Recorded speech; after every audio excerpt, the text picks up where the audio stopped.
እና ሲያናድድ ነግሬሽ ነበረ ባጥር ተንጠልጥዬ ዳኒው ሽማ እንጂ ባላይ ሆንም ብዬ። ቤተሰብ ላይክ ሼር ሰብስክራይብ በማድረግ ሩታ እንግዲህ ምን ብላ ፖስተች መሰላችሁ?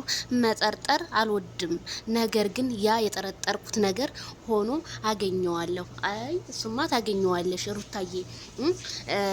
ዳኒ ባል ይሆነኛል ብለሽ ከሆነ በፍጹም መጠርጠር አለብሽ። ምክንያቱም ማይክል ጃክሰን ስልክሽን ስለወሰደ እዛ ውስጥ ብዙ ነገር የጠረጠርሻቸው ይገኛሉ ያልሻቸው ነገሮች ሊኖሩ ይችላሉ።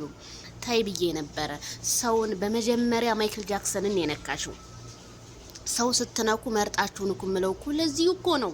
አይዞሽ ሩታ አታኩርፊ፣ ሁሉም እሱ ያለ ይሆናል። እንግዲህ የወጣው ይውጣና እንግዲህ ያበጠ ይፈንዳ። እንዴ ወንድ ልጅ 24 ሰዓት ሙሉ እኮ ነው ከእህቶቻችን ጀምሮ እንዴ አንገት አስደፍተሽ አስለቅሰሽ ምን ይደረግ ቤተሰብዬ።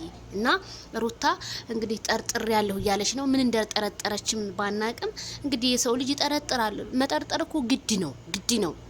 ያልጠረጠረ ሰውማ ይበላል። መጠርጠሩ ወሳኝ ነገር ነው። አይዞሽ ሩታ ይክፋሽ። እንዴ ቀናበይ፣ ጊዜው ለከፋው ሰው አይሆንም። ቀናበይ። መሸምኛ ሰው ሲከፋው አንወድም።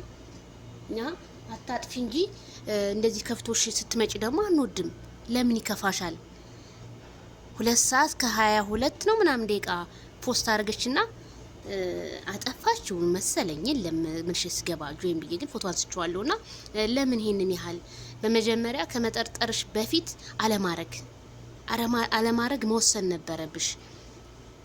በቃ ያ ተወዳጅነትሽ ያ በቃ አሁን የጠረጠርሽው ነገር አይሽ ሆነ እኮ ያ የምትወጃቸው የሚያደንቁሽ ዛሬ ተቀይረው ሌላ ሰው ሆነው ሩታ ጥፋተኛ ናት። ሩታ የሌላም ሰው ገበና ቢሆን አደባባይ አውጥታ ልታዋርድ ትችላለች። እንዴት ነው እምነተኛ በሩታ ላይ የሚኖረን? በጣም ብዙ ሰው ማለት ነውና ይሄን ነገር ሩታ ባታረጊ ነበረ። ግን አረግሽው፣ ተሳሳሽ።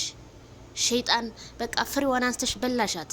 እውነቴ ነው። ሸይጣን ሲያሳስት እኮ ፍሬ አንስተሽ በልተሽ ከዛ ትሳሳጃለሽ፣ ከዛ ሰውም ታሳስጃለሽ። ያንን ሌሊት ላይ ላይቭ ላይ እንደዛ የአንድ ሴት ልጅ የወንድን ምንድነው ከበደን ወይም እንትናን ቀርጻ ይዛለች ተብሎ ቲክቶክ ላይ ያሁላው ወንድ በቃ ያዙ ልቀቁኝ ሲል በሩታ አይ ስም ሲጸፋ የመሰለ ስምሽ ያቺ ንግስቷ ሩታ ሀብቴ እኮ ከመጣሽ ሶሻል ሚዲያ ቲክቶክ ተደበላለቀ የሚባለው ያንን ስምሽን መቀየር አለብሽ። የድሮ ማንነትሽን ማንጣት አለብሽ። ይሄ ማንነትሽ አይደለም ሩታ፣ ማንነትሽ አይደለም። በተለያየ ነገር መስራት ትችያለሽ፣ ግን ውርድ ባለ ነገር ባትመጭ ባይነኝ። ቤተሰብ እንድታስተካክል ምከሯት። የሚወዳ ሰው እንድታስተካክል ይመክራታል። የሚጠላ ሰው ደግሞ ወደ ሸይጣን ነገር ይገፋፋታል ማለት ነውና ይሄንን ይመስላል የዛሬ መልእክቷ ሩታ። ማታ ምን ሊፈጠር ይሆን? ለማንኛውም ላይክ ሸር ያረጋችሁ